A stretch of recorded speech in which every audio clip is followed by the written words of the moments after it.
First research title is The Rights of the Child from Declaration to Convention. Considering that the child should be fully prepared to live in an individual life in society and brought up in the spirit of the ideals proclaimed in the Charter of the United Nations, and in particular in the spirit of peace, dignity, tolerance, freedom, equality, and solidarity.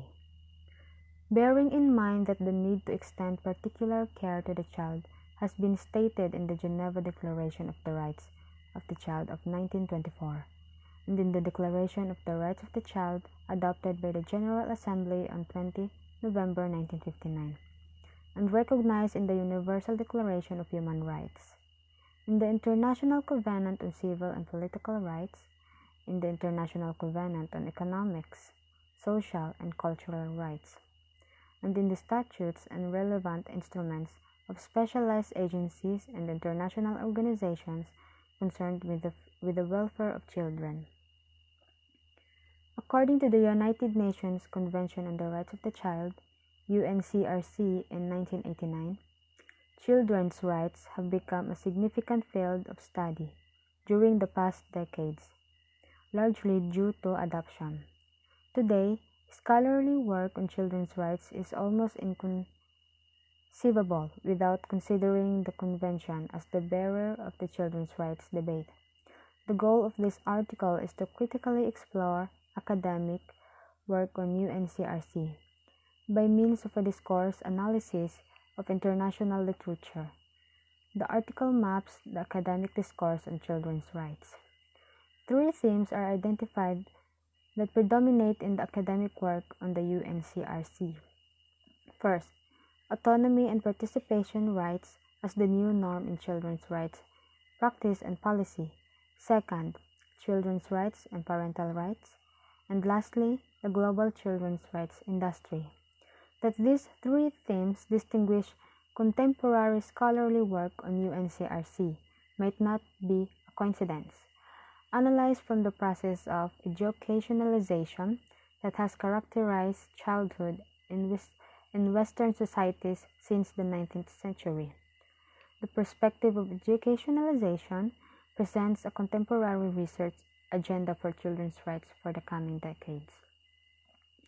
Statement of the problem. This study is all about the rights of the child from Declaration to Convention. It tries to answer the following questions. First question, what is the Declaration to Convention? Second, what are the rights of the child to Convention? Third question, what was the purpose of the Declaration of the Rights of the Child? Answer number 1, Declaration. Document stating agreed upon standards, but which is not legally binding. Convention, binding agreement between states, used synonymously with treaty and covenant. Conventions are stronger than declarations because they are legally binding for governments that have signed them. Answer number 2, the UNCRC defines the child as a person under 18 years of age. It acknowledges the primary role of parents and the family in the care and protection of children, as well as the obligation of the state to help them carry out these duties. Answer number 3, the Declaration articulates that all people owe children the right to means for their development, special help in times of need, priority for relief, economic freedom and protection from exploitation, and an upbringing that instills social consciousness and duty. Therefore, Convention on the Rights of the Child is one of the legally binding international treaties for the security and assurance of human rights, the world's first legally binding instruments for the protection of children's rights. That is, it imposes a binding power on the body with all of the privileges it specifies. Against the backdrop of changing world leaders came together and made a historic commitment to the world's children. They made a promise to every child to protect and fulfill their rights by adopting an international legal framework, which is United Nations Convention on the Rights of the Child. Rights and responsibilities go hand in hand. As children cannot always protect their rights and interests, they need help and protection from adults. Children have to be protected from mental and physical violence, injustice, negligence, abuse, sexual abuse, and other threats.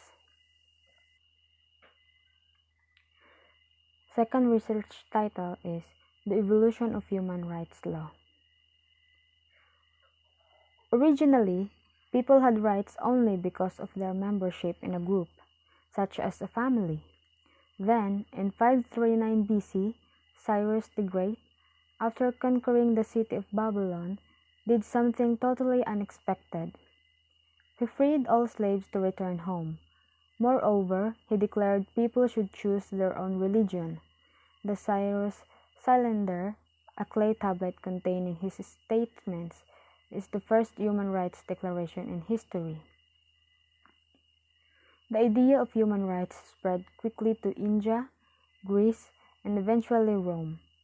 The most important advances since then have included: first, 1215, the Magna Carta, which means gave people new rights and made the king subject to the law.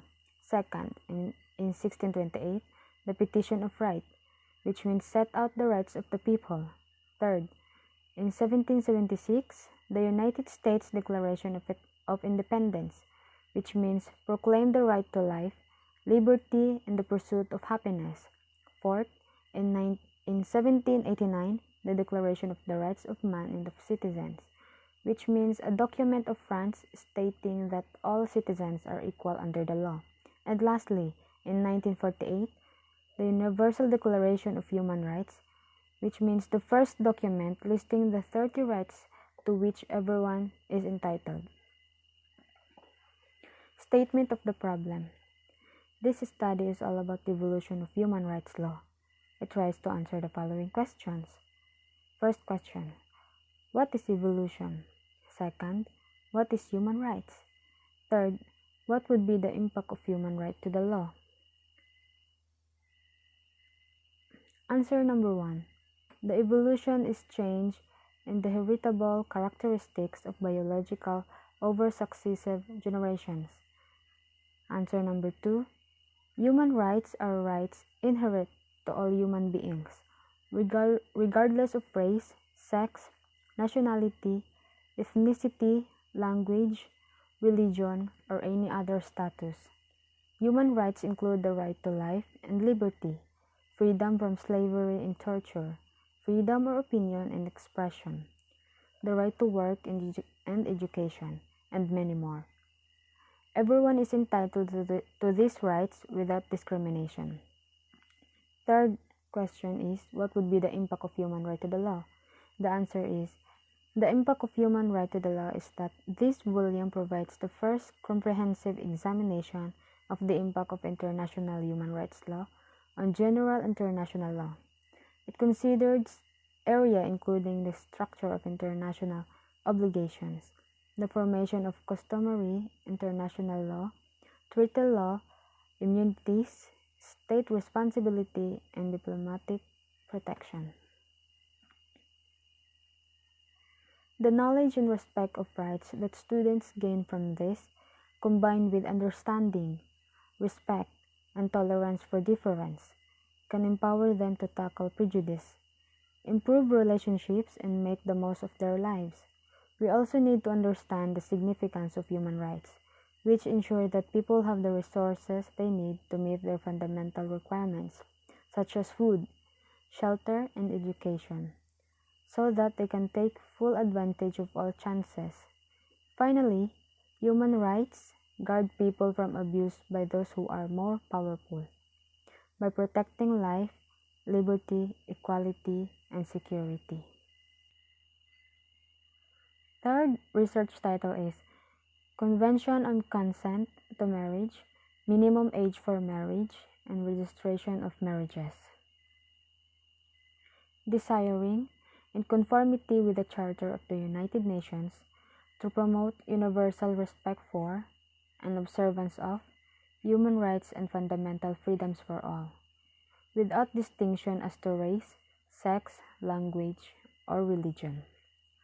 recalling that Article 16 of the Universal Declaration of Human Rights states that men and women of full age, without any limitation due to race, nationality, or religion, have the right to marry and to found a family.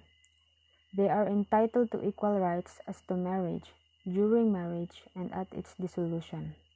Second, marriage shall be entered into only with the free and full consent of the intending spouses.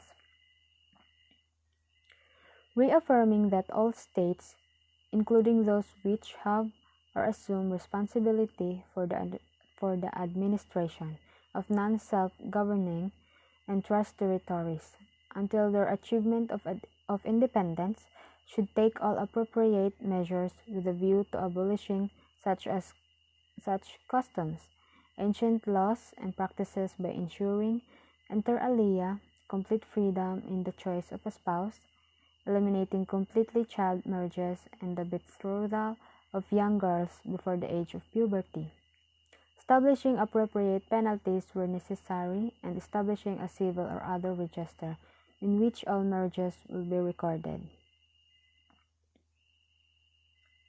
Statement of the problem. This study is all about convention and consent to marriage, minimum age for marriage, and registration of marriages. Question number 1. What is the minimum age for marriage? Question number 2. What is registration of marriages? Question number 3. What would be the impact of fixing the minimum age for marriage? And question number 4. Is it important to know the minimum age for marriage? To answer the following question, the answer of question number 1 is that the embassy solemnizes marriages between Filipino citizens only. The legal minimum marrying age for Filipino citizens is 18 years. However, a person to be married who is at least 18 years old but below 21 years old has to secure the consent of his or her parents. For those between 21 and 21 years of age, parental advice must be secured. Answer the question number 2. The marriage certificate is the document that states your legal contract with each other. The document is a social and legal contract between the individuals that serve as a legal, economic, and emotional agreement. Answer number 3. The impact of fixing the minimum age for marriage. Drafters of laws on forced marriage should specify the minimum age of 18 years for marriage. Establishing 18 years as the minimum age for marriage is supported by both international and regional law. Answer number 4. It is important to know the minimum age for marriage because it is the general age, as legal age or as the minimum age subject to parental, religious or other forms of social approval at which a person is legitimately allowed for marriage. Age and other prerequisites to marriage vary between jurisdictions, but in the vast majority of jurisdictions, marriage age as a right is set at the age of majority. Nevertheless, most jurisdictions allow marriage at a younger age with parental or judicial approval, and some also allow adolescents to marry if the female is pregnant. The age of marriage is most commonly 18 years old, but there are variations, some higher and some lower. The marriageable age should not be confused with the age of majority or the age of consent, though they may be the same in many places.